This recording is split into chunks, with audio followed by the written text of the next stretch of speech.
So welcome to our channel है फेरि so आज चाहिँ टिका हैन मेरो दाजु मेरो भाउजू सो अनि हामी मेरो परिवार सबैजना भएर टिका लगाइदिँदैछौँ हैन लगाउँदैछौँ आमाकोबाट मेरो पापा त छैन हैन सो आमाको नै भए पनि यसो आशीर्वाद पाइन्छ र मेरो दाजु भनेपछि मेरो बाउ समानको हुन्छ सो दाजुको पनि लगाइदिए आमाको अनि भाउजूको हैन अनि साथीहरुसँग प्लान भयो अचानक घुम्न जाने हैन सबैजनाकोमा बाइक स्कुटी हैन त्यहाँदेखि गयौँ हामी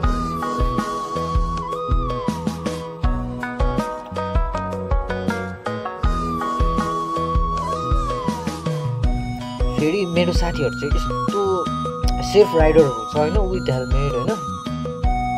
अब हुन्छ नि के कसैहरु चाहिँ अब हातमा बाइक स्कुटी पाउनु बित्तिकै यस्तो स्पिड कुद्छु देन त्यस्तो हुन्छ उ मेरो साथीले साइड पनि दिँदैछ त्यो पनि हातको इशारा लु जाऊ भन्नु ड्राइभ सेफ है सबैजना जतिको स्पिड चले पनि सेफ हुनुपर्छ केटाहरु यो चाहिँ फेरि एउटा स्मल अब के भनौँ सानो ट्रिप थियो क्या हाम्रो यता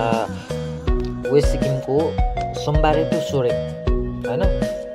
यो चाहिँ मेरो खेम्रा साथी हैन हामी 4 जना थियौँ हैन 4-5 जना थियौँ हामी तर 3टा स्कुटी एउटा बाइक थियो हैन साथीहरुसँग हल्का रमाइलो साथीहरु त कता छोडी हामी त धेरै अगाडि निक्लेको थियौँ हैन यो टाइममा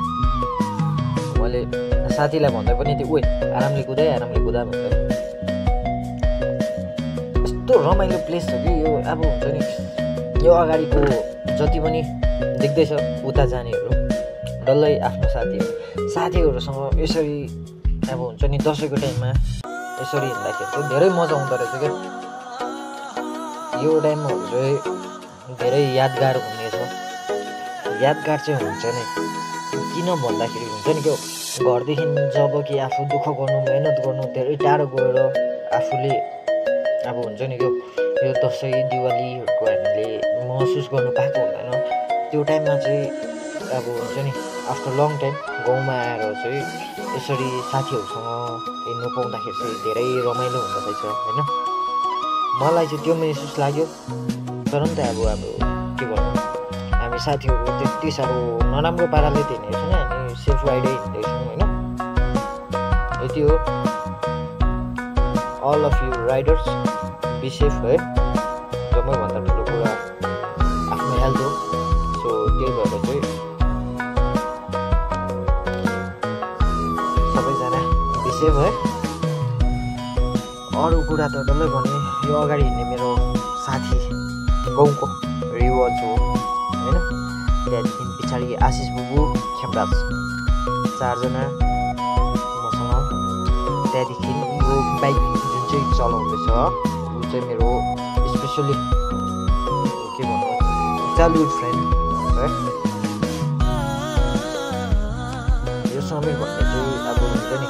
सानैदेखि हामी सँगै हुर्केको ओभर माया लाग्दो रहेछ क्या हुन्छ नि हामी सँगै बेङ्गलोर पनि गयौँ होइन त्यता बेङ्गलोरतिर 8-9 महिनाहरू बस्यौँ कति बस्यौँ होइन त्यहाँदेखि सँगै फर्क्यौँ होइन सो ऊ त अहिले म्यारिड गरिसक्यो सो अब आफ्नो त भए पो गर्नु होइन जस्ट किडिङ रस अब होइन म्यारिड त गर्नुपर्छ तर अब सही टाइम सही समय हेरेर गर्नुपर्छ तर पनि अब हुन्छ नि मेरो साथीले गरिहाल्यो खुसी छु म खुसी लाग्छ सो अनि तपाईहरुलाई के कस्तो लाग्दैछ हैन यस्तो भिडियोहरु हेर्नको लागि यदि मन परेछ भने like subscribe comment and share पनि गरिदिनुस् होला so bye bye good night happy Dashain